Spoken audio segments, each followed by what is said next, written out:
నేను యాచించే బ్రాహ్మణునిలాగా తయారవుతాను. నీవు భర్త వదిలేసినట్లుగాను నా కుమార్తెగాను చెప్పుకుంటూ భిక్షాటన చేస్తున్నట్లుగా తప్పుకుందాం.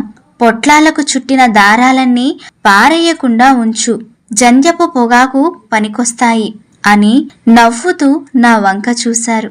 ఆయన ఇలాంటి మాటలతో అందర్నీ నవ్వించేవారు. ఎప్పుడు ఏ ప్రమాదం వస్తుందో, ఏ బాధను ఎదుర్కోవలసి వస్తుందో అనుకుంటూ తప్పించుకునే దారులు వెతుక్కుంటూ బ్రతకడమే కాకుండా అప్పుడప్పుడు ఇలా నవ్వుకుంటూ కార్యసాధకులం అవ్వాలనుకున్నాం డెన్లోని వారందరం. అక్కడి నుంచి నన్ను మరో డెన్కు తీసుకెళ్లారు. అక్కడ అంతకు ముందే కమిటీ సమావేశం జరిగినట్లనిపించింది. ఆ రాత్రి భోజనానంతరం ఒక్కొక్కరు వెళ్ళిపోయారు. సీతారామయ్య ఒక్కడే ఉన్నాడు. పొట్లూరి నరసింహారావు, మూల్పూరి కోటేశ్వరరావు బహిరంగ కార్యక్రమాలు చూస్తున్నారు. నరసింహారావును చూడగానే నా ప్రాణం లేచొచ్చింది. ఆప్తుడు కనిపించినట్లనిపించింది. అతను అందరితోనూ చాలా ఆత్మీయంగా మెలిగేవాడు. సీతారామయ్యకు ఫుట్బాల్ ఆడుతుంటే దెబ్బ తగిలిందని 4 రోజులు డాక్టర్ ఎక్కడికి కదలొద్దన్నాడని నాతో చెప్పారు. అసలు విషయం పిల్లలు పుట్టకుండా ఆపరేషన్ చేయించుకోమని రహస్యంగా ఉన్న భార్యాభర్తలకు పిల్లలు కలగడం, పెంచడం కష్టమవుతుందన్న పార్టీ నిర్ణయం ప్రకారం పార్టీ చెప్పిందని డాక్టర్ తిలక్ గారి వద్ద సీతారామయ్య మరికొందరు కామ్రేడ్స్ ఆపరేషన్ చేయించుకున్నారని నరసింహారావు నాతో చెప్పాడు.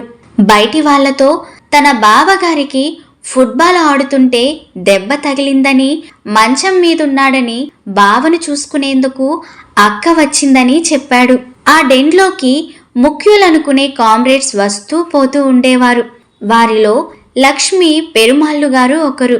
పార్టీపై నిషేధం తొలగిన తర్వాత సినీ రంగంలో ప్రముఖ నటుడిగా రాణించారు. ఆయన అక్షరాలు ముత్యాల్లాగా ఉండేవి. రహస్య పత్రాలన్నీ రాస్తూ నన్ను కూడా కాపీలు తీయమని ఇస్తూ ఉండేవారు. ఆ డెన్లో పని మనిషిని పెట్టలేదు. పని వాళ్ల ద్వారా కొన్ని విషయాలు బయటకు తెలుస్తున్నట్లు పసికట్టారు. వంట పని రహస్యంగా వచ్చి వెళ్లేవారికి ఇంటి పని అన్నీ చేయాల్సిన అవసరం వచ్చింది. అలసటగా ఉండేది. నరసింహారావు గదులు శుభ్రం చేయడం, అంట్లు కడగడం మొదలైన పనుల్లో సహాయపడేవాడు. వంట చేసినది అందరికీ చాలని పక్షంలో నాతో పాటు అతను తగ్గించుకొని ఉన్నది పంచుకు తిందామని చెప్పేవాడు. మూల్పూరి కోటేశ్వరరావు అక్క నాకేమీ చెప్పదు, అన్నీ నరసింహారావుకే చెప్పి చేయిస్తుంది. అక్క కష్ట సుఖాల్లో నేను భాగస్వామిని కాలేకపోతున్నానని ఒకసారి బాధను వ్యక్తం చేసినట్లు తెలిసింది. అయినప్పటికీ నరసింహారావుతో చెప్పినట్లు అన్నీ అతనికి చెప్పలేకపోయేదాన్ని. ఆ డెన్లో కమ్యూనిస్టులున్నట్లు సిఐడీలు పసికట్టారని, ఇంటిపై దాడి చేయొచ్చని కొరియన్స్కు అనుమానం వచ్చింది.